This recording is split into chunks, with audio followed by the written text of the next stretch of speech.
Olá pessoal, tudo bem?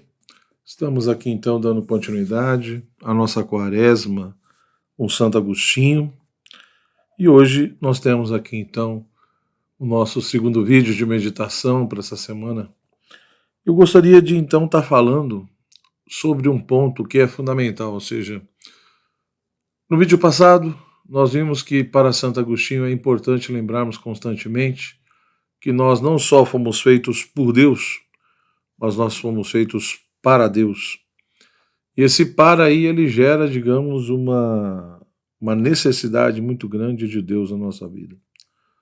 Somente em Deus, de fato, eu encontro o sentido do meu viver e a realização plena do meu ser.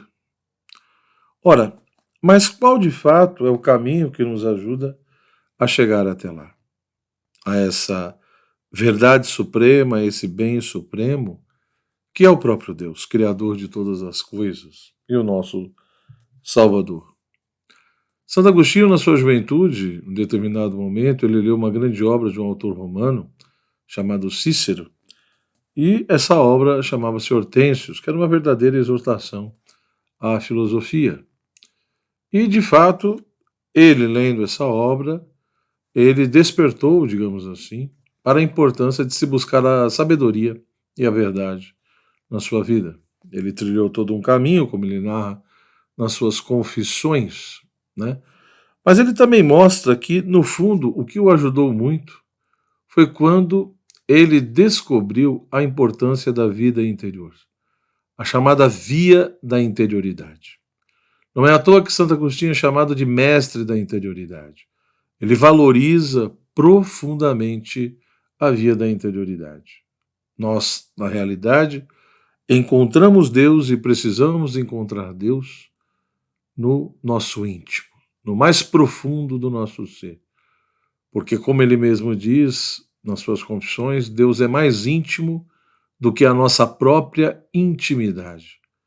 Ele que, de fato, não só é o sentido da nossa vida, do nosso viver, mas é o fundamento último do nosso ser, do nosso conhecer, do nosso agir, etc, etc.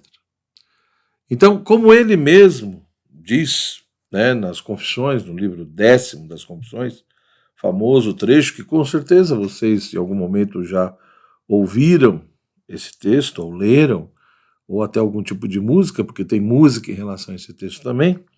Santo Agostinho diz assim, né, tarde te amei, ó beleza tão antiga e tão nova, tarde demais eu te amei. Eis que estavas dentro de mim e eu fora, e aí te procurava, e eu, sem beleza, precipitava-me nessas coisas belas que tu fizeste. Tu estavas comigo, e eu não estavas contigo. Retinham-me longe de ti aquelas coisas que não seriam, se em ti não fossem. Chamaste e clamaste, e rompeste a minha surdez. Brilhaste, cintilaste, e afastaste a minha cegueira. Exalaste o teu perfume, e eu aspirei e suspiro por ti. Saboreei-te, e tenho fome e sede. Tocaste-me, e abrasei-me no desejo da tua paz. Então, esse texto é muito bonito, porque ele mostra claramente, né, como o Santo Agostinho vê Deus como essa grande beleza, que é tão antiga e tão nova. Por quê? Porque Deus é imutável, né? Deus é a suprema beleza, Deus é a própria beleza em si, ele é o que é, né? Mas Agostinho fala justamente que muitas vezes ele descobriu isso tarde. E por que descobriu isso tarde? Porque no fundo Deus estava dentro dele. Deus habita no íntimo do nosso íntimo, Deus está presente em nós, ao mesmo tempo que ele é transcendente. Ao mesmo tempo que Deus é distinto de nós e diferente de nós e nos transcende, nós somos sustentados por Ele, né? Então, na realidade, Deus existe em nós, Deus está presente em nós, porque antes somos nós que existimos nele. É Deus que é o fundamento do nosso ser. Deus nos sustenta, Deus nos conserva, é o fundamento do nosso ser, e justamente por isso nós existimos nele, porque ele é a causa e fundamento do nosso ser, e aí a partir disso é que ele existe em nós devido a esse vínculo, essa relação que existe entre a criatura e o Criador, e a criatura, né, seja qual for, que depende totalmente do seu Criador. Então Agostinho diz, Deus estava dentro de mim, mas o problema é que eu estava do lado de fora. Ou seja, ao ler o Hortêncio de Cícero, onde ele foi buscar a verdade? Onde ele foi buscar a sabedoria? Né? Ele foi buscar na exterioridade. Ele foi buscar naquelas coisas que eu apreendo pelos meus sentidos. Então, nesse sentido, a tradição platônica, principalmente, né, textos ali que ele leu de Plotino, que foi um grande filósofo ali já da era cristã, do terceiro século da era cristã, Agostinho ouviu coisas, né, falar coisas sobre esse filósofo, principalmente com a ajuda de Santo Ambrósio nos seus sermões. Então essa tradição platônica, neoplatônica, ela ajudou Santo Agostinho a descobrir a importância da via da interioridade, do autoconhecimento, da reflexividade. Ou seja, não basta eu buscar simplesmente a verdade, a sabedoria de Deus, por aquilo que os meus sentidos apreendem. Então Agostinho entendeu que, de fato, a exterioridade ela tem toda uma ordem, uma beleza, né? Mas eu só consigo compreender isso quando eu vou do exterior para o interior. Quando de fato eu entendo que a exterioridade não se autoexplica. Ou seja, eu só entendo a exterioridade a partir da interioridade. É o homem interior, a minha alma, com todas as suas capacidades e modos de ser, né? É na medida que eu vou realizando esse movimento de interiorização, na medida que eu vou percorrendo todos os degraus da alma e encontro, né, essa presença de Deus no mais íntimo do meu íntimo, porque a interioridade para Santo Agostinho pressupõe tudo isso, pressupõe essa estrutura da alma, esses degraus da alma, mas também pressupõe a ideia de um movimento interiorizante, onde eu vou passando por todos esses degraus, e eu não descubro uma ideia de Deus em mim, uma noção. Eu de fato constato uma presença, né? Não no sentido panteísta, como se nós tivéssemos um pedacinho de Deus em nós, ou como se nós fôssemos um pedacinho de Deus. Não é isso. Deus está presente em nós, mas é evidente que nós não somos Deus. É que ele sustenta o nosso ser e nós temos um vínculo profundo com ele. Não é uma presença, né, substancial, como se a nossa substância, o nosso ser, fosse exatamente o mesmo que de Deus. Isso não tem sentido. Nós somos finitos, limitados, Deus é infinito, absoluto, etc. Então, para Santo Agostinho, o cultivo da vida interior é fundamental. Então, por onde buscar Jesus? Por onde buscar Deus? Né? É pela via da interioridade. É pelo esse voltar-se sobre si mesmo, essa reflexividade. E é óbvio que aí entra a importância tanto do silêncio. Não tem como cultivar a vida interior sem o silêncio, como também não tem como cultivar a vida interior, né, se eu não sei fazer um bom uso da minha inteligência, da minha vontade. É pelo pensamento, não é pelos sentidos corpóreos. Por isso que eu não posso ficar preso só que os meus sentidos apreendem, né, o meu tato, paladar, enfim, audição, visão. Eu não posso ficar só preso nisso.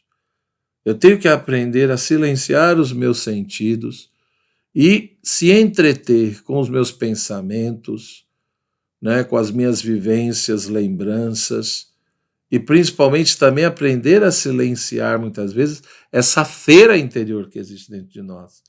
Porque são um monte de imagens, lembranças, experiências, vivências, sentimentos. Então, pela inteligência e com a graça de Deus, com a ajuda de Deus, eu vou ordenando a minha vida interior, vou também aprendendo a silenciar, não só exteriormente, mas também interiormente. E aí, se colocando na presença de Deus, cultivando a vida interior, fazendo um pouco de meditação, é que eu vou, segundo Santo Agostinho, começar a trilhar o caminho que realmente me ajuda a encontrar a Deus no mais íntimo do meu íntimo. E na medida em que eu vou encontrando Deus pela via da interioridade, eu não fico preso dentro de mim, eu não caio num tipo de egoísmo, individualismo. Eu volto para a exterioridade, só que eu volto diferente. Porque encontrei de fato a pérola preciosa e aquilo que dá sentido ao meu ser, à minha vida, né, no sentido individual, mas também na existência em geral que envolve a figura do outro e a importância do outro na minha vida. Então pense um pouco sobre isso, medite um pouco sobre essa questão, porque de fato, né, esse grande doutor da igreja mostra que nós precisamos cultivar a vida interior. Foi pela via da interioridade que ele conseguiu, digamos assim, ir encontrando Deus e a partir disso ir compreendendo tantas outras coisas na sua vida. E talvez você esteja com tanta dificuldade porque, de fato, você fica preso muito à exterioridade, né, às coisas sensíveis, à sua sensibilidade, não cultiva a vida interior, que é a vida do pensamento, do silêncio, da meditação, e aí por isso que você talvez padeça de tanta perturbação e de tanta inconstância. Pense nisso, né? Porque no fundo, como Santo Agostinho diz aqui no texto, Deus estava com ele, porque Deus nunca se afastou de nós. Deus está conosco. Porque se Deus se afastar de nós, a gente simplesmente volta para o nada e deixa de existir. Então ele diz, Deus estava comigo. O problema é que eu não estava com Deus. Ou seja, Deus está em mim, mas eu estou voltado para fora, eu só presto atenção naquilo que ocorre fora de mim. Eu não cultivo a vida interior na minha alma, né, pelo pensamento, né, com a ajuda da fé e da graça. Então, Deus está comigo, mas se eu não estou com Ele, e Agostinho diz, por que eu não estava com Ele? Porque eu ficava preso à beleza das criaturas. Eu ficava preso ao certo prazer e deleite que as coisas sensíveis e externas me dão. Mas Deus, na sua infinita bondade, segundo Ele, Deus me chamou, né, de fato, e rompeu ali toda a minha surdez. Deus brilhou no meu interior e me ajudou. E a partir disso, ele diz, eu aprendi realmente a buscar a Deus, a saborear a Deus e ter fome e realmente e sede de Deus e arder por aquela paz que somente Deus pode me dar, porque Ele de fato é essa paz. Um forte abraço, que você possa meditar sobre essa questão. Como está a tua vida interior? Até semana que vem, se Deus quiser, para a nossa terceira meditação. Um forte abraço. Tchau, tchau.